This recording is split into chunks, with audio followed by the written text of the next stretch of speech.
자, 우리가 에베소서 말씀을 계속해서 이제 묵상하고 있는데, 이 에베소서는 특별히 다른 복음서하고 좀 서신서하고 다른 게 이 교회론이에요. 교회에 관한 책이죠. 그런데 여기서 말하는 교회라는 것은 지금 우리가 앉아있는 예배당이나 어떤 교회의 모양 혹은 교단, 이런 어떤 스트럭처가 아닙니다. 어떤 프레임이 아니라 이 교회는 바로 예수 그리스도고 이 교회가 바로 너희다라고 하는 것을 얘기하고 있는 거예요. 그래서 많은 사람들이 지금도 어떤 교회를 찾죠.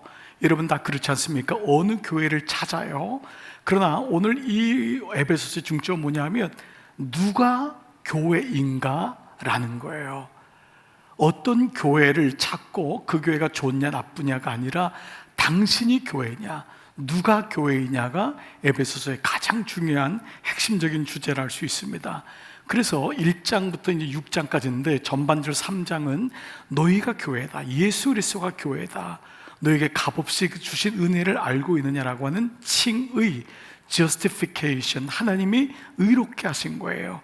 내 힘으로 구원을 받은 것이 아니라 이것은 값없이 주시는 하나님의 전적인 선물이다. 하늘에 속한 모든 신령한 복이다. 이것이 1장부터 3장까지의 정의예요. 아이덴티티. 너희가 누군지를 아느냐라는 것이 1장부터 3장까지고요. 4장부터 6장은 뭐냐 하면 그러면 너희가 누군지를 알았으면 그렇게 살아야 된다. 삶에 대한 얘기를 하는 거예요. 그래서 이것을 가르쳐서 성화, sanctification, 거룩하게 되어져야 된다라고 하는 것을 말씀하고 있죠. 자, 그래서 오늘 본문은요, 바로 이제 엊그제 금요일부터 시작한 말씀인데, 하나님을 본받는 사람이 바로 성화의 사람, 구원을 이루어가는 사람이 어떠해야 되는지를 좀 더 구체적으로 말씀하고 있습니다. 자, 5장 1절을 같이 한번 읽겠습니다. 시작. 그러므로 사랑을 받는 자녀같이 너희는 하나님을 본받는 자가 되고. 묵상할 때 우리가 접속사가 굉장히 중요하죠. 그러므로라는 건 앞에서 이미 금요일부터 얘기했던 거예요. 새 사람을 입어야 되고 너희가 이런 삶을 살아야 되는데, 그걸 한마디로 말하면 뭐냐면 하나님을 본받는 자가 되라는 거예요. 자, 그런데 여러분 아마 이 말씀을 들으면서 약간은 좀 이게 과연 가능할까? 부담되는 말씀이 아닐 수가 없어요. 아니, 어떻게 우리가 하나님을 본받는 자가 될 수 있어요?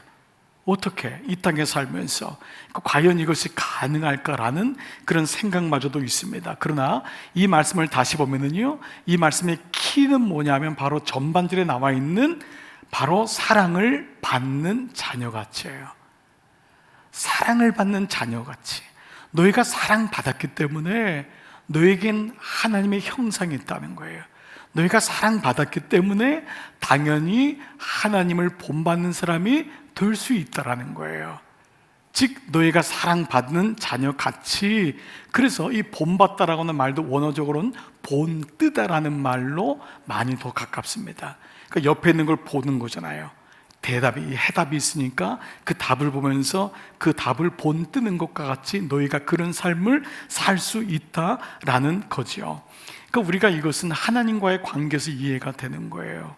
자, 여러분, 어느 자식에게 너 부모 좀 닮아라 이렇게 말하는 사람 아무도 없습니다. 이건 인위적이질 않아요. 자식은 네 배로 둬도 그냥 이건 닮게 돼 있는 거예요.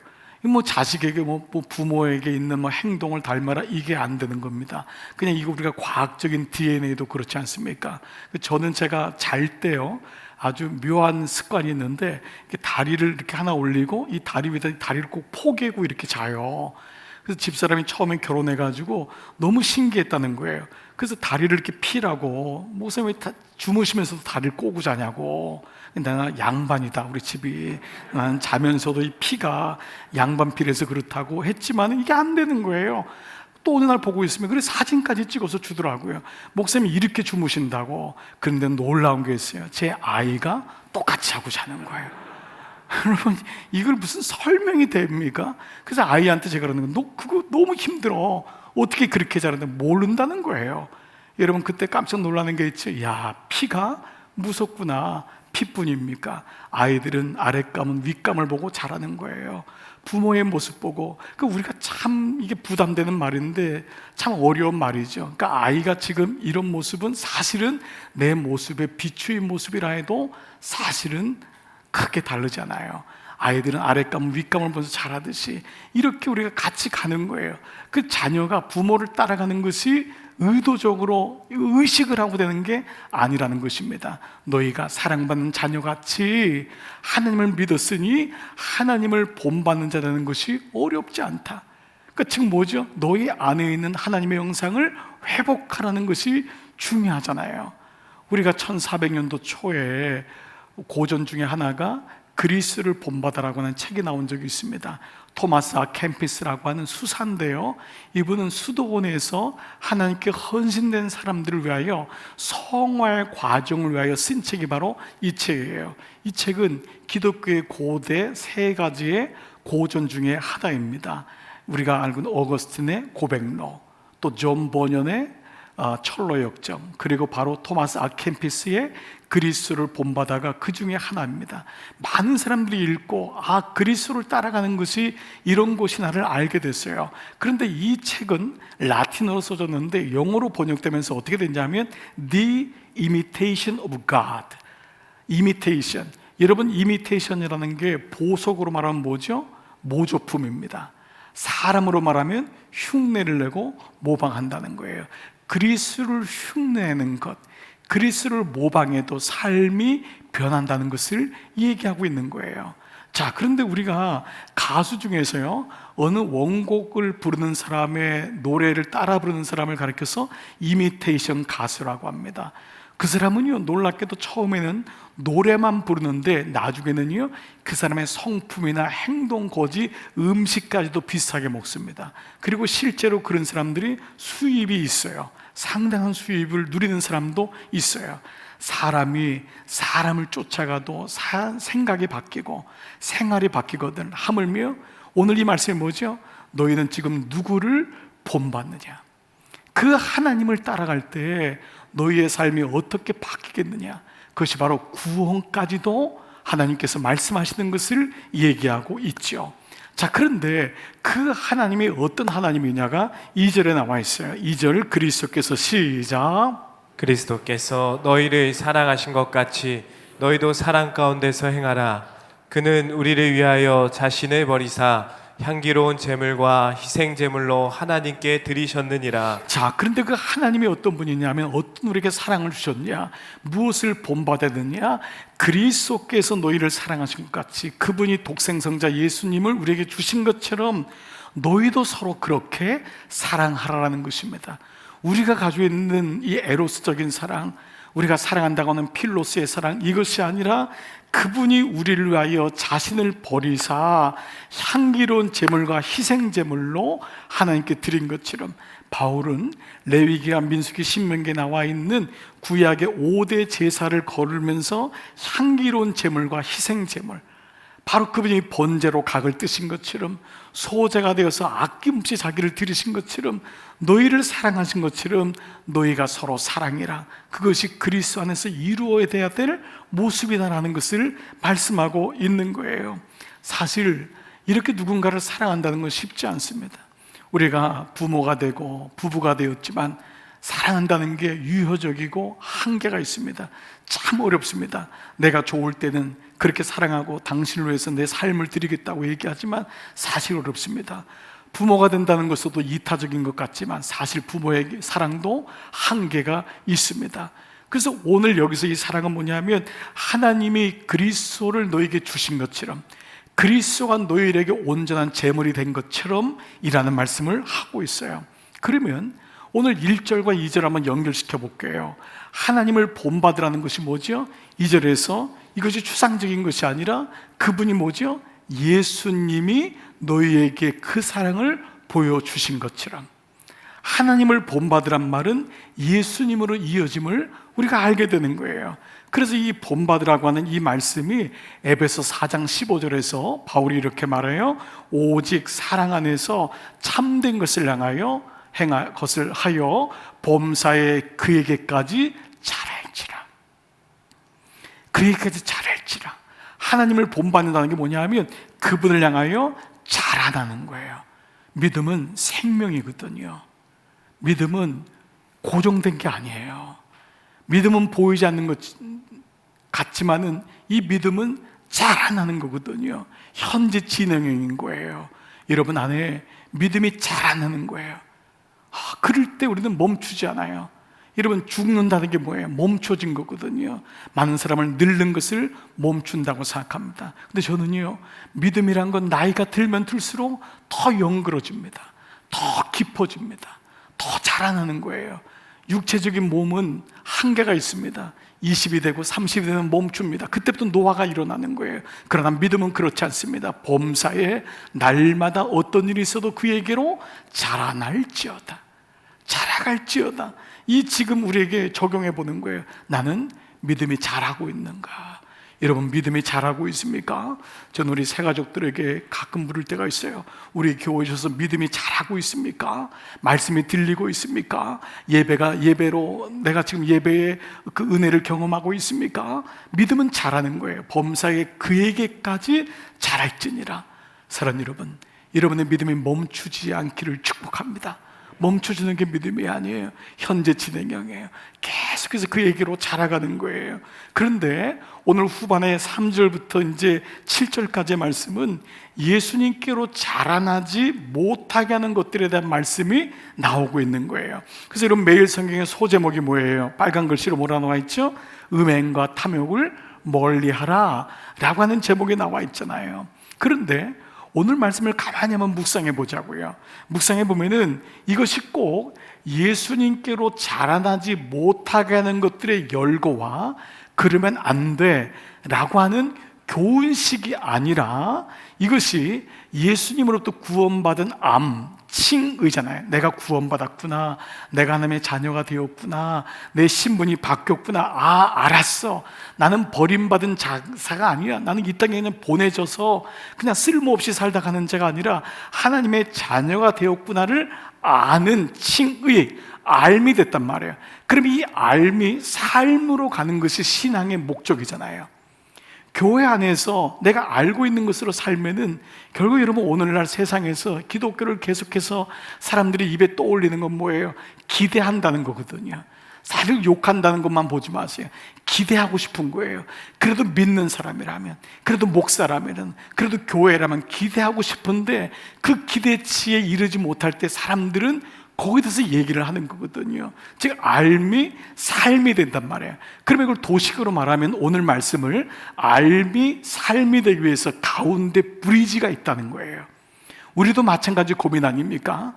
여러분, 내가 모태신앙이에요. 내가 그래도 말씀을 알아요. 근데 중요한 건 뭐예요? 말씀이 작동되지 않는 거예요. 군대 갔다 온 사람들이 꿈을 꾸는 게 있습니다. 군대 다녀온 다음에 한 몇 달 동안 꿈을 꾸는 게 전쟁에 나가는데 총에서 총알이 나가지 않는 거예요. 이게 저만의 꿈입니까, 여러분? 남자들이 이런 꿈을 많이 꿉니다. 군대 전쟁에 나갔는데 총에서 총알이 나가지 않는 거예요. 지금 뭐죠? 워킹 되지 않는 거예요. 믿음이 살아있다면, 믿음이 하나님을 본받는다면 그 믿음은 알면서 끝나지 않고 삶으로 가야 된다는 거예요. 그러면 그것을 유추하는, 그것을 이어주는 가운데 브리지가 뭐냐? 오늘은 이 말씀을 한번 가지고 묵상해 볼게요. 자, 3절 말씀을 한번 같이 읽겠습니다. 그러나 시작. 그러나 음행과 온갖 더러운 것과 탐욕은 너희 중에서 그 이름조차도 부르지 말라. 이는 성도에게 마땅한 바니라. 여기 가로 그러나는 여러분 개역성경에 없죠. 그러나 원어에는 이게 그러나가 있어요. 이 말은 뭐죠? 앞에 있는 것을 완전히 반전시키는 거예요.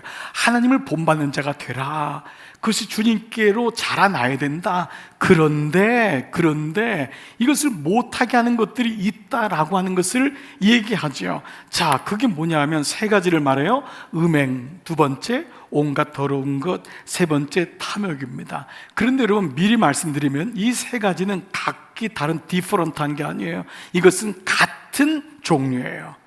같은 종류예요. 그것이 육적인, 바로 성에 대한 부분이기도 하고 우리의 육에 대한 부분인 거예요. 세상적인 부분인 거예요. 그걸 세 가지로 말했는데, 첫 번째 음행, 이 포르네이아란 말은 오늘도 포르노그래피라고 하는 말의 이 같은 어원이거든요. 즉 이것은 뭐냐면 그 당시에 성행했던 육적인 성적 행위, 그 당시에 에베소에 있던 수호신은 아프로디테라고 하는 여신이었는데 예배 자체가 뭐냐면 성관계였어요.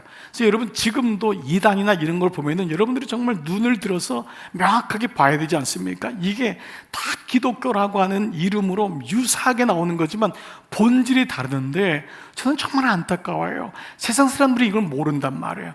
그럼 말씀을 모르는 사람은 이걸 가지고 교회가 또 이렇구나라고 하지만 완전히 다른 거예요. 뿌리가 다른 거예요. 교주가 만들어지고 말도 안 되는 일을 하는 모든 우상 숭배에는 성적인 유혹이 꼭 있어요.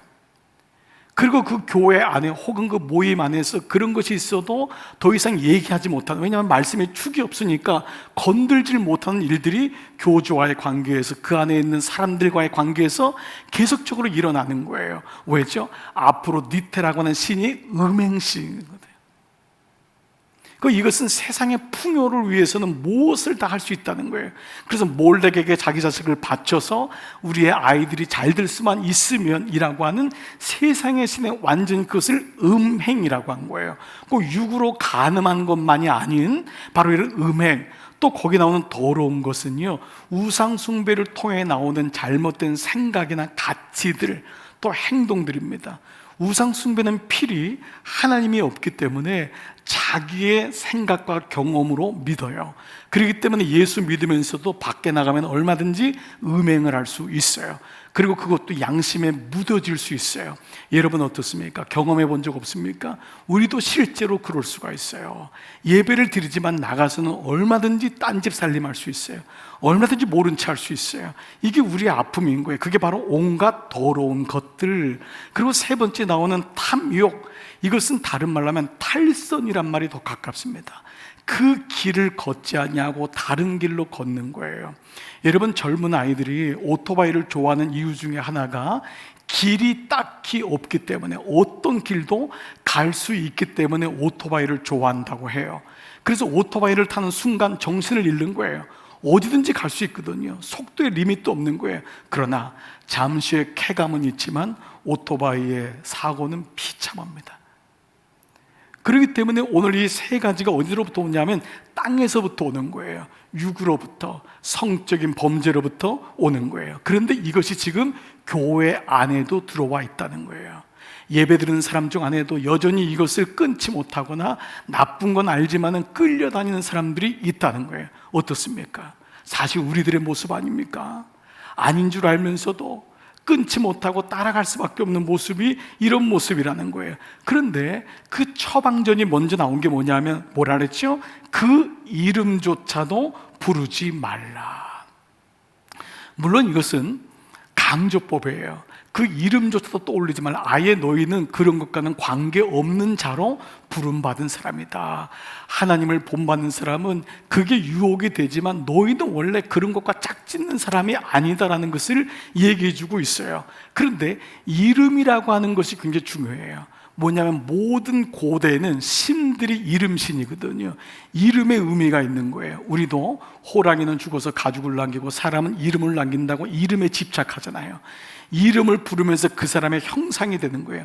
좋은 이름을 만드는 것은 계속 불러야 되거든요. 이름처럼 되라라는 거예요. 그래서 그 이름의 의미가 있는데 이런 것들, 땅에 있는 것은 이름조차 입에 담지 말아라고 하는 것을 말씀하고 있어요. 자, 이 말씀에서 우리는 그 다음 구절을 한번 묵상해 볼게요. 뭐라고 나오죠? 누추함과 어리석은 말이나.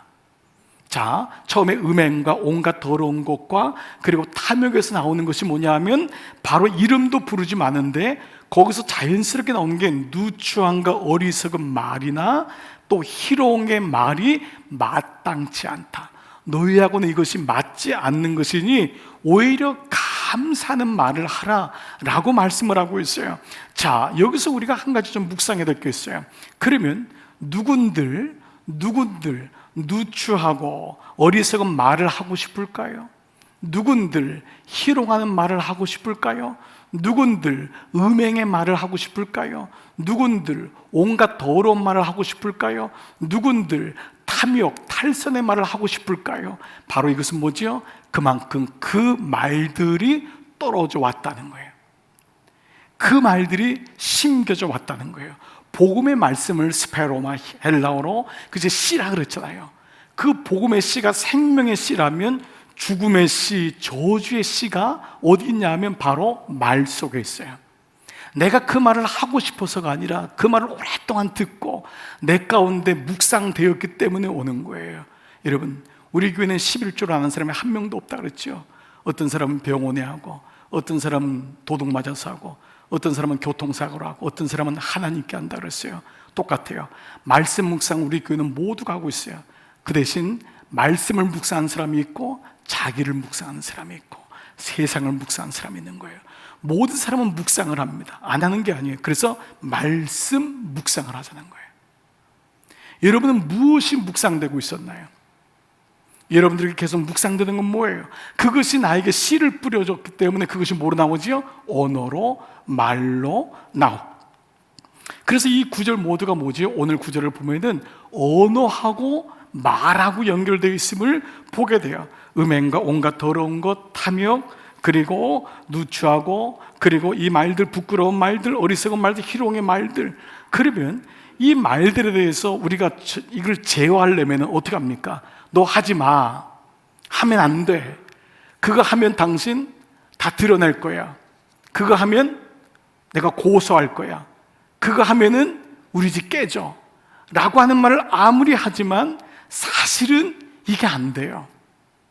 여러분, 이게 안 돼요. 만약에 그렇게 해서 하지 말자고 했으면 기독교는 의지의 종교가 되는 거예요. 그 세상의 교훈도 하지 말라는 걸 얼마나 많이 있습니까?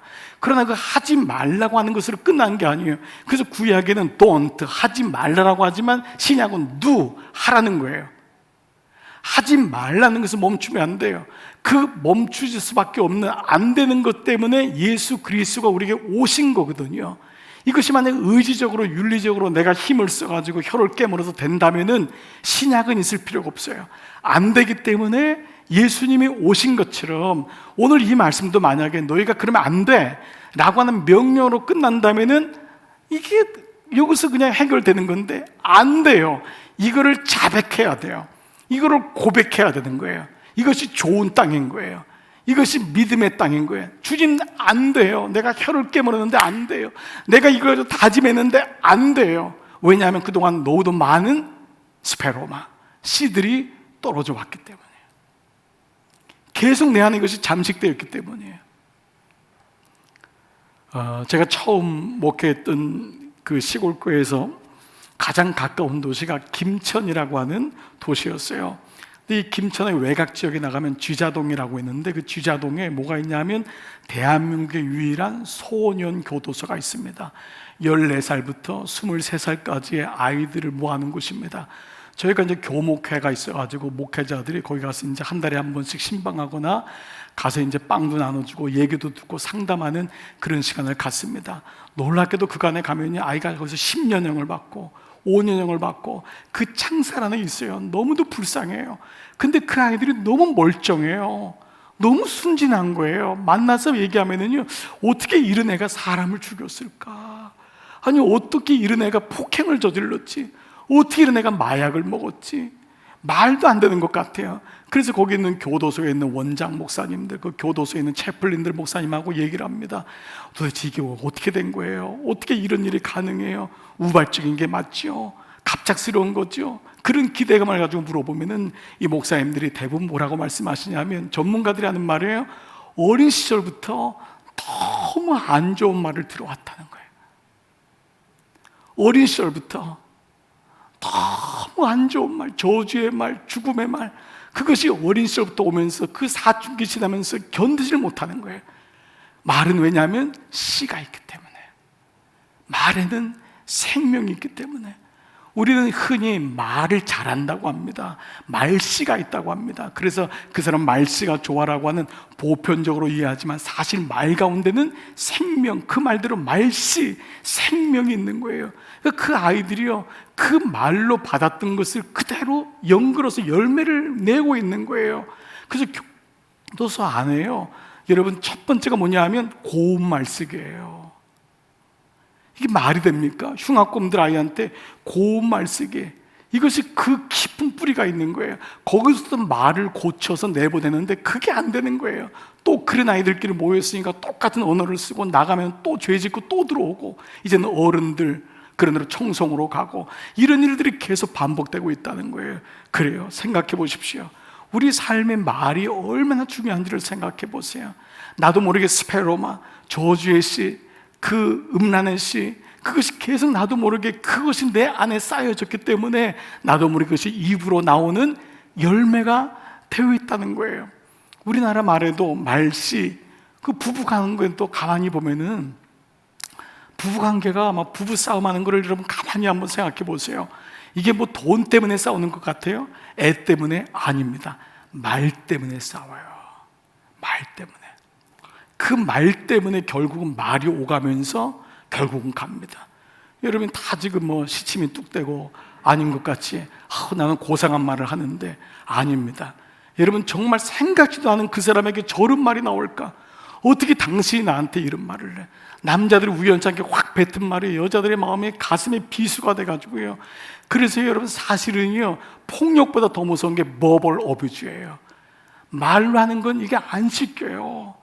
폭력은요, 반창고 바르면 돼요. 아까진게 바르면 돼요.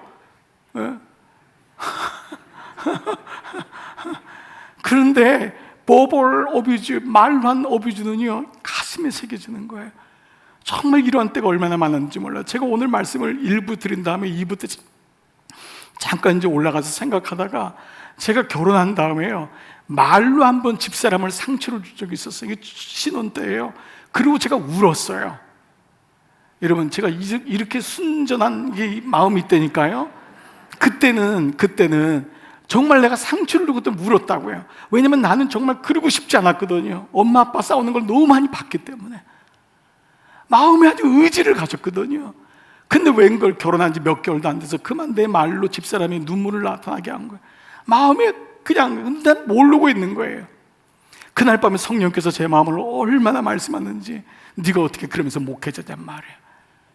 그런데 어느 날 이 마음마저도 잊어버린 거예요. 이 마음마저도 이제는 모든 말을 해도 다 알아서 듣겠지 뭐. 얼마나 집에서 말과 칼과 화살들이 돌아다닙니까?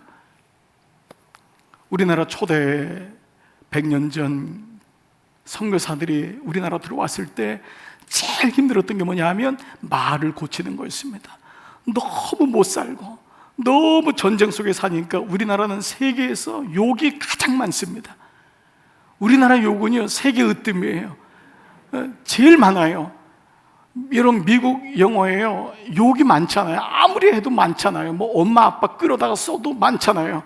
우리는요, 온갖 짐승들과 다 섞잖아요. 완전히 욕이 너무 많은 거예요. 그래서 선교사님들이 말씀의 씨를 떨어뜨리고 싶은데 욕의 씨가 너무 많으니까 복음의 씨가 튕겨나오는 거예요. 말씀의 씨가 안 들어가는 거예요. 그래서 바울이 오늘 뭐라고 말하냐면은 오히려 감사하는 말을, 오히려는 건 뒤집는다는 거예요. 너희가 그 말을 하지 말고 어떤 말, 감사하는 말, 이 말은 Thank you God, 이 말이 아닙니다. 이 감사란 말은요, 유카리티아라는 말인데, 유는 좋은, 굿이란 말이고요, 카리스란 말은 grace, 은혜란 말이에요. 뭐냐면 좋고 은혜 있는 말, 이게 뭐죠? 복음이거든요. 그 복음만이 생명이 있기 때문에 저주의 말, 죽음의 말을 솎아낼 수 있는 거예요. 그냥 의지 정도가 아닌 거예요. 내가 잘 살자, 좋은 생각해야지, 마음을 비워야지, 이걸로는 이 저주의 말을 이길 수 있는 파워가 없는 거예요. 생명의 복음의 은혜의 말씀이 들어와야지만이 내 안에 30년, 40년, 50년, 60년, 70년을 깔고 누려왔던 그것들이 뒤집어지는 거예요. 생명의 말씀이기 때문에. 그래서 이것을 말씀으로 채우라는 거예요. 그래서 오늘 에베소 5장 5절 왜 그러냐? 그 다음에 너희도 정녕 이것을 알거니와 음행하는 자나 더러운 자나 탐하는 자 곧 이 사람이 우상 숭배하는 자라는 거예요. 말씀의 씨가 없는 자가 뭐냐? 우상 숭배하는 거예요. 예배를 드려도 말씀이 없으면 우상 숭배한다는 거예요. 말씀이 없으면 그냥 부처한테 가서 비는 것과 별 다르지 않다는 거예요. 말씀이 없으면 미혹받는다는 거예요. 그래서 이 사람의 결과가 뭐냐? 다 그리스도와 하나님 나라에서 기업을 얻지 못하리니. 이 말은 뭐예요? 단정적인 거예요. 구원받지 못한다. 누가 교회만 오면 구원받는다고 했습니까? 누가 예수 이름을 부른다, 그 예수 이름을 부르는 자는 구원을 얻으리라고. 부른다라는 의미도 어떤 의미인지 여러분 아시겠잖아요. 그 우상의 이름이 아니라, 세상의 이름이 아니라 그 예수의 이름이 내 삶의 말씀이 떨어져서 고백하고 선포하는 자. 그 다음 말씀 보세요. 6절 7절. 누구든지 헛된 말로 너희를 속이지 못하게 하라. 여러분, 어떤 분이 그러더라고요. 목사님, 세상에 너무 험해요, 너무 속이는 자예요. 여러분, 이제 알으셨어요. 세상은 본질이 속이는 자인데, 그러므로 여러분, 속았을 때 세상 탓하면 안 돼요. 이제는 말씀을 안 사람은 속은 여러분의 가슴을 쳐야 돼요. 어떻게 그런 놈이 있어라고 하는 건 초보 단계예요. 세상은 속이는 자거든요. 또 속은 여러분의 가슴을 치면서 왜 내게 말씀이 없는지를 쳐야 돼요. 왜 내게 우상을 쫓아갈 수밖에 없고, 이단을 쫓아가고, 교주를 따라가고, 말씀이 아닌 것을 따라간 나의 가슴을 쳐야지 세상을 욕할 필요가 없어요. 세상은 처음부터 속이는 자였거든요. 세상은 처음부터 미혹하는 자였어요. 그런 말씀이 없으면 헛된 말이 들어옴으로 미혹하게 되고, 이로 말미암아 하나님의 진노가 뭐예요? 불순종의 아들들. 아버지의 말씀을 안 들으면 효자가 아닌 거예요. 그러면 결국 불순종이 되는 거예요. 자식이 아니잖아요. 부모 말을 안 들으면.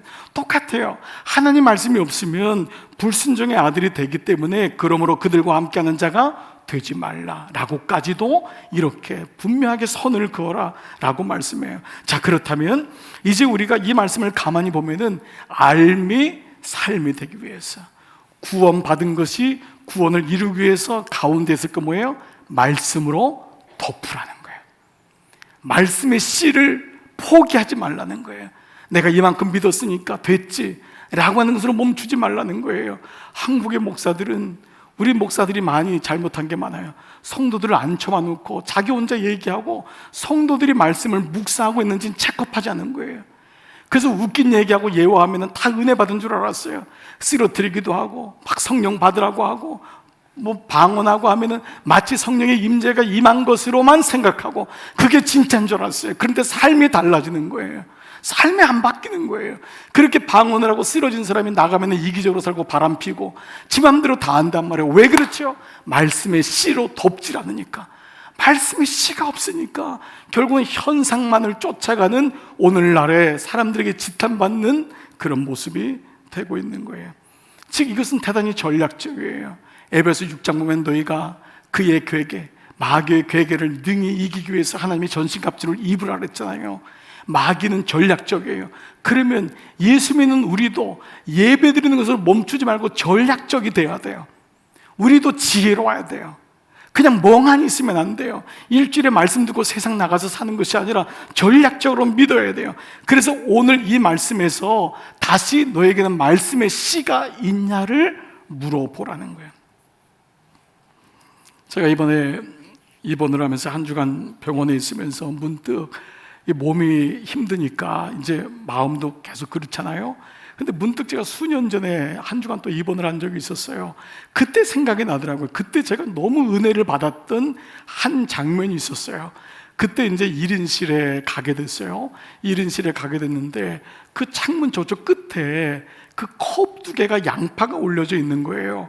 그러니까 사람들이 우리가 어렸을 적에 과학 시간에 그 양파 넣고 물 집어넣으면 이제 파가 올라오고 아닌 거는 말라 비틀어지고 그 정도로 생각했어요. 근데 일주일 있으면서 보니까 이 양파 한쪽에서 이 파가 올라가고 있는 거예요. 이게 눈에 보일 정도예요. 아침에 일어나면 벌써 이게 올라와 있고, 근데 한 양파는 말라 비틀어진 거예요. 그래서 제 생각이 뭐예요? 아, 좀 물이 있고 물이 없나 보다. 그 다음에 며칠 있은 다음에 거기를 가까이 가봤어요. 그랬더니 그게 아니었어요. 그거는 물론 물이 있고 없는데 그 밑에 누가 스티커를 붙여놓은 거예요. 스티커를.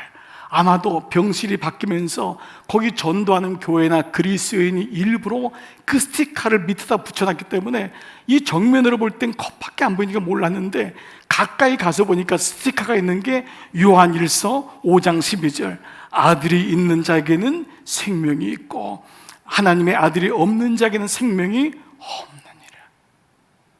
그래서 한쪽에는 아들이 있는 자에게는 생명이 있고, 말라 비틀어진 양파 밑에 스티커에는 하나님의 아들이 없는 자에게는 생명이 없다. 굉장히 충격이었어요. 그 목사인데도 내게는 과연 생명이 있는가? 살았다고 생명이 있는 것이 아니라 하나님의 아들이 있는 자는 생명이 있고 하나님의 아들이 없는 자는 생명이 없다고 그랬으면, 그러면 이것을 뭘 의미할까? 예수님이 내 안에 있다는 것을 어떻게 알 수 있을까요? 자, 제가 여러분에게 이렇게 한번 물어볼게요. 여러분 안에 예수님 계시죠? 그러면 여러분이 아멘 하실 거예요. 그러니까 예배 왔죠. 그러나 그 예수님이 있다는 걸 어떻게 증명할 거예요? 어떻게 보여줄 거예요? 그리고 그 예수님이 여러분의 삶의 모든 음행과 온갖 더러운 것과 모든 탈선의 길 속에서 어떻게 작동할 수 있어요? 이것을 요한이, 예수님과 가장 가까이 있었던 요한이 예수님이 누구신지를 이렇게 말씀했어요. 요한복음 1장 1절, 태초에 말씀이 계시니라. 창세기 1장 1절, 태초에 하나님이 천지를 창조하시니라. 본뜬 거예요. 본 받은 거예요. 그래서 태초에 말씀이 계시니라. 이 말씀이 하나님과 함께 계셨으니 이 말씀은 곧 하나님이시라. 말씀이 하나님이시래요. 근데 1장 14절에 뭐라고 하냐면 이렇게 나와, 말씀이 육신이 돼요. 몸의 형상을 가지고 이 땅에 우리 가운데 거하시매, 즉 말씀이 육신인 게 뭐예요? 예수님이 말씀이셨고 그분이 육으로 이 땅에 오셨구나. 예수님이 우리 안에 계신다는 걸 어떻게 알 수가 있어요? 감정적으로 마음이 평안하면 예수님 계십니까? 그런데 마음이 조급해지고 없으면 예수님 어디 계셔요? 여러분 성령 충만한 말씀이 계십니까? 그러면 예수님 계신 거고, 아니면 예수님 없는 겁니까? 그 예수님이 계시다는 것이 바로 말씀이 있는 자. 그래서 믿음엔 두 가지가 있는 거예요. 말씀이 있는 믿음과 말씀이 없는 믿음. 둘 다 믿음이라고는 말씀을 드리고 싶어요. 그러나 사실은 믿음이라고 얘기하기는 어려워요. 믿음에는 말씀이 있어야지 그걸 믿음이라고 하는 거예요. 네가 내 말을 믿느냐는 것은 예수님 말씀을 믿는 거거든요. 말씀이 있는 믿음과 말씀이 없는 믿음. 그래서 그 말씀이 어떤 거냐? 생명이 있다는 거예요. 히브리서 4장 12절, 하나님의 말씀은 살았고 운동력이 있어서, 그 말씀의 씨 스페로마가 살아있는 거예요. 그 말씀이 살았고 운동력이 있어서 좌우에 날선 어떤 검보다도, 그 당시 로마의 어떤 검보다도, 세상에서 가장 날카로운 로마의 검보다도 더 예리하여 혼과 우리의 생각과 우리의 마음과 우리의 자아와 그리고 우리의 영과 그리고 관절과 골수를 찔러 쪼개기까지 한단 말이에요. 그것이 말씀이라는 거예요. 그래서 비로소 우리는 씨 뿌리는 예수님 말씀 비유가 이해가 돼요. 예수님께서 비유로 여러 가지를 그들에게 말씀하여 이르시기를, 씨를 뿌리는 자가 뿌리로 나갈세.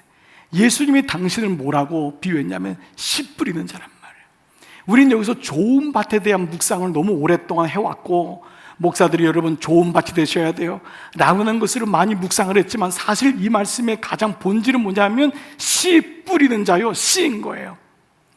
그분이 씨를 뿌리는 거예요. 말씀을 뿌리는 거예요. 그래서 이 말씀이 어디죠? 길가 땅, 돌짝밭 땅, 가시덤불 땅, 그리고 좋은 땅. 이 땅에 뿌려지는 건데, 땅은 세상을 얘기하기도 하고 땅은 우리의 마음을 얘기해요. 그래서 이걸 카르디아라는 말을 여러분 비유 말씀 때 드렸던 거예요. 그 카르디아의 말씀이 떨어진 거예요. 땅이 스스로 열매를 맺는 것이 아니라 씨가 스스로를 회개하고 자복하여 나는 아무것도 아닙니다, 나는 어떤 것도 열매를 낼 수 없는 존재입니다, 나는 음행을 멈출 수가 없고 온갖 더러운 것을 방지할 수가 없고 나는 탈선할 수밖에 없는 존재입니다를 고백하는 좋은 땅에 그 씨가 떨어질 때 비로소 열매를 맺는다 라는 말씀이에요. 그래서 이 말씀이 마태복음 13장 23절에서 좋은 땅에 뿌려졌다는 것은 말씀을 듣고 깨닫는 자니에요. 그 좋은 땅은 자기의 무력함을 고백하는 땅이에요. 하나님을 본받으려고 나의 의지와 나의 생각으로 살지 아니하고 하나님 말씀을 사모하며 기다리는 그 자. 말씀을 마무리하겠습니다. 알물 삶으로 증명하는 믿음에는 내 안에 말씀이 있냐 없냐, 이것이 리트머스 용지입니다. 사랑하는 여러분, 오늘도 여러분이 말씀이 있기 때문에 지금 말씀을 듣고 있거든요. 그래서 말씀이 있기 때문에 말씀을 들을 때 그 말씀이 말씀을 해석하는 거예요. 말씀이 말씀을 계속 연유시키고 유추하고 그 말씀으로 찾아가기 때문에 이 말씀이 이해가 되고 깨달아지고 그리고 마침내 돌아설 수 있는 능력이 있는 거예요. 말씀이 없다면 우리는 이 세상의 우상 숭배자가 되거나 계속해서 미혹받는 자가 되는 거예요. 지난 한 주간에도 말도 안 되는 이단이 만들어져 가지고 어디 브라질에 가가지고 나라를 만들었는데 어디 북한도 아니고 저기 말도 안 되는 건데 볼 때마다 너무 창피하고 부끄러운데 여전히 거기 미혹되는 사람이 있는 거예요. 근데 그 사람들이 다 기독교의 흉내를 내고 성도들이고 목사들도 신학교를 나온 친구들이고. 왜 그러죠? 하나님 말씀이 그 땅에 떨어지지 않으면 얼마든지 욕망으로 바뀔 수가 있는 거예요. 얼마든지 사람을 제물로 삼아서 마음껏 유린하고 마음껏 성의 놀이개로 삼는 거예요. 기독교의 복음이 잘못된 것이 아니라 복음이 아닌 유사 복음을 가지고 있는 게 잘못된 것이고, 그래서 오늘도 주님, 내게 하나님 말씀이 아니고서는 나는 끊임없이 방황합니다. 흔들립니다. 하는 날을 기업으로 받지 못합니다. 구원받지 못합니다. 이 마음이 있어야 됩니다. 에베소의 주제는 어떤 교회인가가 아니라 누가 교회인가를 했어요. 이제는 그만 어떤 교회에 대한 평가를 그만하세요. 어떤 목사에 대한 평가도 그만하세요. 누가 교회인가? 누가 교회인가? 그렇다면 교회의 필요 충분 조건은 말씀과 교회 안에 목사가 있는 게 아니에요. 교회 안에 장로 권사가 있는 게 아니에요. 교회 안에 건물이 있는 게 아니에요. 교회 안에 필요 충분 조건을 내면 말씀이 있어야 되는 거예요. 그것이 교회의 필요 충분 조건인 거예요. 그것만 있으면 다 가려지는 거예요. 그것만 있으면. 그래서 교회는 바로 그런 곳이구나. 내가 교회라면 내 안에 무엇이 있어야 되는가? 말씀이 있어야 되는 것이다. 칼럼에 썼지만 저는 우리 교회가 있는 이 지역, 잠실이라는 지역이 너무 좋아요. 잠실은 누에가 시를 뽑아내는 집이란 말입니다. 말씀의 집을, 말씀의 시를 뽑아낼 수 있는 사람, 말씀이 들려졌을 때 그 말씀의 시이 내 입에서 나와, 누에의 입에서 나와, 그 하잘것없는 그것의 입에서 나온 것이 사람을 보호하고 오늘날 의식주를 만드는 의가 됐던 것처럼 연약하고 부족하지만 하나님 말씀의 씨가 뿌려졌을 때 내가 잠실, 그 말씀의 씨가 나와 그것이 명주실이 되어 그 사람을 보호하고 그 사람을 만져주고 그 사람을 살려주고 그 사람에게 생명을 살리는 잠실, 하나님의 씨를, 하나님의 말씀을 뽑아내는 교회, 뽑아내는 곳, 여러분이 바로 잠실입니다. 하나님 말씀을 가진 자입니다. 이번 한 주간도 하나님 말씀을 갖고 다시 일어나 보시기를 축복합니다. 그래서 이 말씀 그대로 하나님께서 말씀으로 내게 말씀하시는구나, 오늘 이 말씀 그대로 오늘도 내게 말씀을 주시는구나, 이 말씀 붙들고 한 주간도 승리하기를 주의 이름으로 축복합니다. 아멘. 여러분 이 시간 다 자리에서 한번 일어나 보시겠습니다. 성경 다 드시고 노트 다 드시고 다 자리에서 일어나셔서, 주님, 알미 삶으로 증명되는 믿음은 말씀밖에 없습니다. 주님, 내가 다시 말씀에 눈을 뜨기를 원합니다. 그동안 중단했는데, 그동안 그냥 교회에서 하는 거라고 생각했는데 아닙니다. 말씀이 생명입니다. 오늘 이 찬양 고백하면서 오늘 2부 예배 오늘 마무리하겠습니다. 내 삶에 들어온 주님의 말씀이 나를 인도하시고 살리십니다. 내 삶에 들어온 주님의 말씀이 여러분에게 말씀이 빛이 되셔요. 내게 빛이 되시니 내 삶에 들어온 내 삶의 어두운 절망 가운데 주님의 말씀이 소망이 되십니다. 소망 보게 하시네. 내 삶에 들어 주님의 말씀이 여러분을 인도하십니다. 아멘 아멘. 나를 인도하시니 내 삶의 막막한 문제 가운데 주님 내가 말씀으로 분별하게 하여 주옵소서. 깨닫게 하여 주옵소서. 말씀이 내게 역사하기를 말씀이 내게 살아있기를 하나님 말씀을 듣겠나이. 주님의 음성을 내가 듣기를 원합니다. 말씀이 아버지 내게 역사하기 말씀이 내게 살아있기를 하나님 말씀을 듣겠나이. 주님의 음성을 듣겠나이다. 오늘 말씀 기억하며 우리 합심으로 결단하며 고백하며 나가시겠습니다. 살아계신 아버지 감사합니다. 아버지 내가 말씀을 듣겠나이다. 다시 마음을 고쳐먹겠습니다. 다시 그 말씀이 들리게 하겠습니다. 오랫동안 내 안에 쌓여졌던 내 안에 뿌려졌던 저주의 씨가 있습니다. 죽음의 씨가 있습니다. 비난의 씨가 있습니다. 실패의 씨가 있습니다. 아버지 이제는 생명의 씨 말씀의 씨로 나를 덮어 주시옵소서. 알면서 삶으로 가기 위해서는 뒤집어야 됩니다. 말씀의 씨가 들어와서 종의 씨에서부터 자녀의 씨로 바뀌어야 됩니다. 아버지 죽고 싶어하는 분이 있습니까? 포기하고 싶어하는 분이 있습니까? 그 생명의 씨가 들어오지 않으면은 나는 살 수가 없습니다. 하나님 오늘 이 시간 포기하고 힘들고 낭만한 종들에게 하나님 말씀을 뿌려주시옵소서. 좋은 땅에 뿌려졌다는 것은 말씀을 듣고 깨닫는 자라고 했습니다. 주님 이 말씀을 가지고 살아보겠습니다. 힘들지만 원데이 하루하루마다 아버지 그 말씀을 가지고 묵상해 보겠습니다. 그러면 생명의 씨는 결실하기 때문에 생명을 낳습니다. 아들이 있는 자는 생명이 있는 자요 말씀이 있는 자는 생명이 있는 자요 말씀이 없는 자는 생명이 없다고 했습니다. 아버지 나의 믿음은 어떤 믿음입니까? 말씀이 있습니까? 말씀이 인도 안 받습니까? 말씀으로 분별할 수 있습니까? 말씀으로 잘라낼 수 있습니까? 말씀으로 우상 숭배를 멈출 수 있습니까? 하나님 오늘 사는 종들에게 이 말씀의 씨를 주시옵소서. 살아나게 하시옵소서. 생명을 주시옵소서. 씨만 뿌려주면 됩니다. 씨가 뿌려주면 됩니다.